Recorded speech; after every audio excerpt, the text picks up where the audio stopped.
Good morning. You're watching the morning news on CNN News 18. I am Anjali Pandey, and our top focus today is on the controversy over the Collegium system. Now, amid criticism of the Collegium system of appointing judges, former Chief Justice of India, Lalit, defended it as the best system and said that it is here to stay. Now, speaking exclusively to CNN News 18, the former CJI said that though the Collegium system is here to stay, there is still scope for some improvement, especially when it comes to making it more accessible. He also claimed that judges choosing judges is a fundamental norm as per the National Judicial Appointments Commission judgment. Now, all this comes after Law Minister Kiren Rijiju had recently criticized the Collegium system for being opaque. The Law Minister had said that according to him, the NJAC judgment was a better option, but when Parliament passed the NJAC in 2015, the Supreme Court had struck it down. Question is, if the NJAC was struck down, is the other practice or other mechanism which is in place better than what government had proposed? Definitely not. We felt that NJAC was a better option. But since the Parliament Act was struck down, we continued with the existing Collegium system in appointing the judges. Now, I referred to the practices in other countries where judges do not appoint the judges themselves. So, in India, now the Collegium in the High Court generates the name, sends it to Law Ministry, then Law Ministry processes it, sends it to Supreme Court Collegium. So all this process takes lots of precious time out of the judges' precious time. The fundamental part, that is judges choosing their successors, is an established norm as a result of NJAC judgment. So therefore that is the law of the land.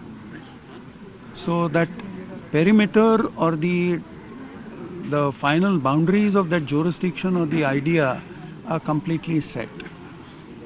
What one can still think of and try to improve the situation is where one can say that there must be certain timelines for certain actions. That is, if the recommendation comes from the Collegium at say 0 date, maybe within 2 months there must be a objection or the recommendation acceptance from the government. So therefore these kind of timelines, one can certainly, then that will be improvisation on the basic idea or character. But the basic idea is something which is an established norm, so therefore we can't go beyond that level. That is, the Collegium system is here to stay. We need to improve that to the extent possible, make it more functional, easily, and more accessible. That's how. How has been your career, not only at the bar but also at the bench, first of all? Excellent. I have enjoyed every bit of it. 39 years as a lawyer, as a judge, and for a lawyer, number one, you reach your pinnacle when the Supreme Court designates you. So therefore that is considered to be the highest form of honor for any lawyer, that the Supreme Court, the court where you practice, if it designates you. I got that designation, I got many kind of opportunities in Supreme Court, and then the final one, which was to be elevated to the Supreme Court directly from the bar. So therefore for a lawyer, whatever one can ask for, whatever one could have aspired for, I have achieved that. So I am quite satisfied. So another question is that we are the only country probably which has a system where judges are appointing judges. We have a collegium system of appointments, but a lot of times the questions are raised on it. How do you think that it could be made better, or is there some change required in that? See, the fundamental part, that is judges choosing their successors, is an established norm as a result of NJAC judgment. So therefore that is the law of the land. So that perimeter or the final boundaries of that jurisdiction or the idea are completely set. What one can still think of and try to improve the situation is where one can say that there must be certain timelines for certain actions. That is, if the recommendation comes from the Collegium at say 0 date, maybe within 2 months there must be a objection or the recommendation acceptance from the government. So therefore these kind of timelines, one can certainly, then that will be improvisation on the basic idea or character. But the basic idea is something which is an established norm, so therefore we can't go beyond that level. That is, the Collegium system is here to stay. We need to improve that to the extent possible, make it more functional, easily and more accessible. That's how. So another aspect is that in the times of social media, we see a real-time reportage of court cases, and a lot of times the observations of the judges, the oral observations specifically, are put to a lot of scrutiny on social media. People are commenting upon it. How is there a need that the judges should also train themselves or rethink or reevaluate when they speak, or is there some change required in the... See, what happens on most of the occasions is that a judge or a bench is called upon to decide a matter. Now the decision, if you put it at say 100 points, and if you start from 0 to 100, in the journey from 0 to 100, there may be certain areas or certain points where a judge may not be completely clear about many things. So therefore he may put a question in order to elicit an answer. In an attempt to elicit an answer, he may make a comment. That comment may not be germane when he reaches the level of 100, when he makes a decision. So therefore these are intermediary comments, and what happens in social media is that those comments at times get picked up and then they get reported. That may not be the final outcome of the matter. That may not be the final decision of the bench or the judge. So therefore the social media or the persons who report that must also be slightly circumspect. You may report as to what exactly is the final conclusion or the culmination of that discussion. So last and final question before I let you go is the entry of the women into judiciary is being looked upon. More and more women representation is being sought. What do you think is the right way we can, it can be increased or somewhere or other? See, other things being equal, that is, you need judges who are of a certain caliber, certain kind of, the level of qualifications, everything. Other things being equal, you must give preference to ladies so that there is adequate representation across the board at all levels in the judicial wing of the society. No difficulty about it. But how does one achieve that? See, at times there are very less number of women practitioners at the level of the High Court or the Supreme Court. So therefore you need to encourage people from the lowest strata. And the lowest strata is that as of now, as I gave example to the earlier person who was interviewing me, that in Rajasthan out of 180 induction trainees, 126 were ladies. So therefore today if it starts, maybe after 10 or 15 years, a scenario will come that in Rajasthan High Court there are a large number of lady judges, and that in case will be the pool from where you can draw the talent and bring right up to the Supreme Court. Last and final question before I let you go is about a recent judgment of yours on the last day attracted a lot of scrutiny on the social media. How do you like to comment upon this? This is a question getting repeated every time. You are the fourth person repeating that. So, see, that judgment which you are referring to, that death sentence getting commuted to where we acquitted the persons, correct? See, it was in the typical fact situation where according to us the guilt of the persons was not established. If the guilt of the persons was not established, there was no way that we could give them death sentence. There was no way that we could hold them guilty. And that is the reason why we acquitted them. So therefore it depends upon the fact situation. It depends upon what is presented before you as a case study, correct? Shifting focus to Karnataka, where the row over building a Tipu Sultan statue in the state continues. After Congress MLA Tanveer Seth proposed a project to build a 100-feet statue of Tipu Sultan in Mysuru, the Grand Old Party has continued its balancing act over the controversy and said that it is Seth's idea and not the party's proposal. Now, the BJP has attacked the Congress, saying that they are just looking for a new hero for their party. Now remember, Tipu Sultan is popularly known as the Tiger of Mysore and has been the subject of controversy in the state, especially since 2015 when the BJP and the Congress fought over the need to celebrate the 18th century ruler's birthday. मैं सबसे माफी तलब करते हुए मैं आज ये ऐलान करता हूं कि चाहे वो श्रीरंगपट्टनम में हो या फिर शहर मैसूर में हो, अगर टीपू सुल्तान शहीद रहमतुल्लाह का 100 फीट का ऐसा पुतला बनाने की हम कोशिश करेंगे। जो इस दुनिया वालों को बताने के लिए जगह जगह ये पुतले खड़ा रहे हैं, हम भी किसी से कम नहीं है। हमारी भी ये कोशिश होगी कि मजहब के हिसाब से गलत भी अगर हो, लेकिन आने वाली नस्ल को और नफरत करने वाले लोगों को शहीद की शख्सियत को बताना हमारा ये फर्ज बनता है। ಸತ್ಯವನ್ನ ಹೇಳುವಂಥದಕ್ಕೆ ಸಹಿಸಲ್ಲ.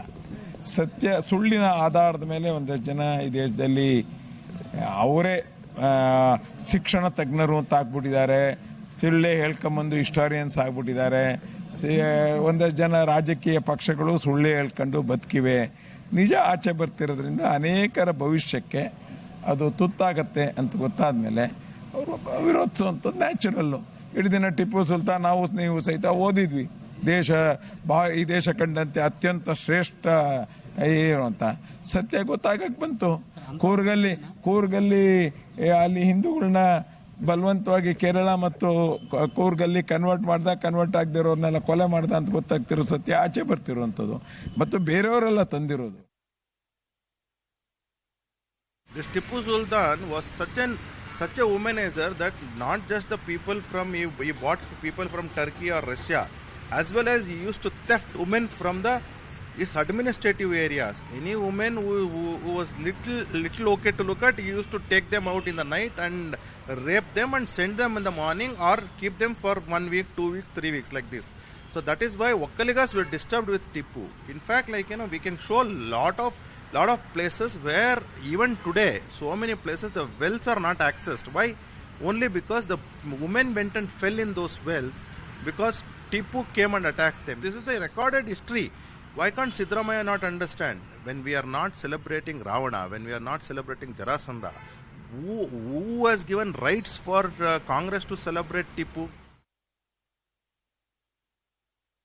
So we have an history. We have to look at the Tipu Sultan as one of the part of the history and why they are using it for political needs. Congress is talking about Tipu Sultan because it is a part of the history. Congress is not using Tipu Sultan for vote gaining, but the BJP is using it for political needs. Take for an example, Nadaprabhu Kempegowda is accepted by every Kannadiga and everybody in this country.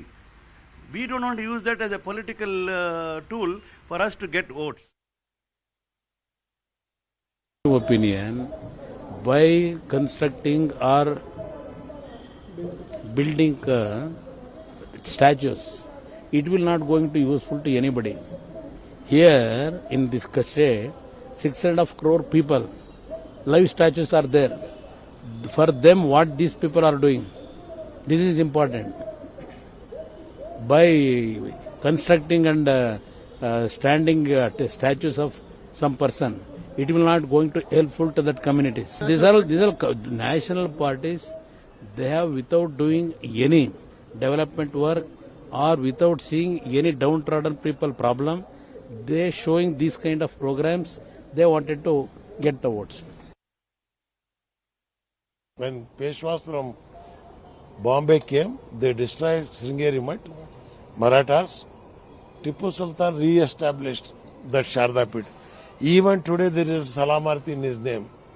In God Mugambike, there is Salamarti. Why? When Tipu died 200 years back, still in his name Salamarti is there, means people still love him. That is the culture of Hinduism.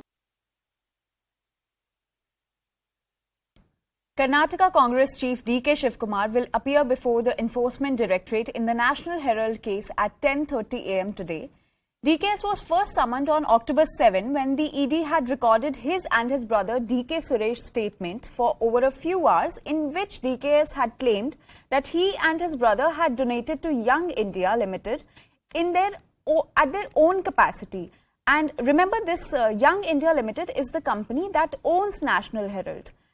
He was also summoned by the agency on November 7, but he had skipped the summons to attend a party workers' birthday celebrations. Now remember, the ED is interrogating the brothers and several others with regard to a charge sheet filed by the Income Tax Department. The investigation is linked to unspecified donations by them in the past to Young India Limited, which is the company that owns National Herald. An explosion took place on the railway tracks in Rajasthan's Udaipur on Sunday. The incident took place hours before the arrival of the Asarwa-Udaipur Express. However, due to the disruption, the train was halted at Dungarpur. The explosion occurred near Kevra Ki Nal in Udaipur. Now, according to the police, gunpowder and detonator were also recovered from the track. The case has now been handed over to the Udaipur ATS and NIA. Meanwhile, Chief Minister Ashok Gehlot on Sunday took to Twitter to express his concern over the incident, and Union Railways Minister Ashwini Vaishnav has assured that the accused will be severely punished. An explosion on a track about 35 kilometers away from Udaipur. The teams of state government ATS, central government NIA, Railways RPF, all the teams are there on the site. Moment the information came, everybody reached at the site. Investigation is going on. Whomsoever has done this kind of destructive activity, they will be severely punished. We'll go to the logical end to make sure that the people who have tried to destroy the track and cause a big accident, they will be punished to the logical end. Uttar Paschim railway के अजमेर मंडल पर Udaipur Himmatnagar section में जावर और खरवा चंदा के मध्य सुबह 8 बजे के आसपास सूचना मिली कि ट्रैक को डेटोनेटर के द्वारा क्षति पहुंचाने की कोशिश की गई है। मौके पर सिविल पुलिस के अधिकारी और रेलवे अधिकारी मौजूद हैं और घटना की छानबीन की जा रही है। इसी क्रम में गाड़ी संख्या 19704 जो कि असरवा से उदयपुर की आती है, इसको डूंगरपुर में शॉर्ट टर्मिनेट किया जा रहा है। रेलवे प्रशासन द्वारा मामले की पूरी जाँच की जा रही है और छानबीन की जा रही है। बात ये है कि रेल को डूंगरपुर ही रोक दिया गया प्रशासन ने, और वहाँ पर सारे यात्री उतर गए, सकुशल हैं, और उन सभी यात्रियों को बसों से, रोडवेज की बसों से और प्राइवेट बसों से इंजाम सरकार ने करवाकर उनके गंतव्य स्थान पर छोड़ दिया है। तो किसी भी यात्री को किसी तरह की कोई भी दिक्कत नहीं आई है, और बहुत एक जो हादसा हो सकता था, ईश्वर की कृपा से और लोगों की सजगता से, जो लोग सजग थे उन्होंने जो रिपोर्ट किया, ये हादसा बचा है। और ये आगे भी अब पूरी सतर्क है पुलिस, पूरी टीम हमारी एफएसएल की लगी हुई है, इंटेलिजेंस टीम लगी हुई है, सब इसको देख रहे हैं इसका क्या कारण है। Time for a short break, but we'll be right back with more top stories from across the country. Stay tuned.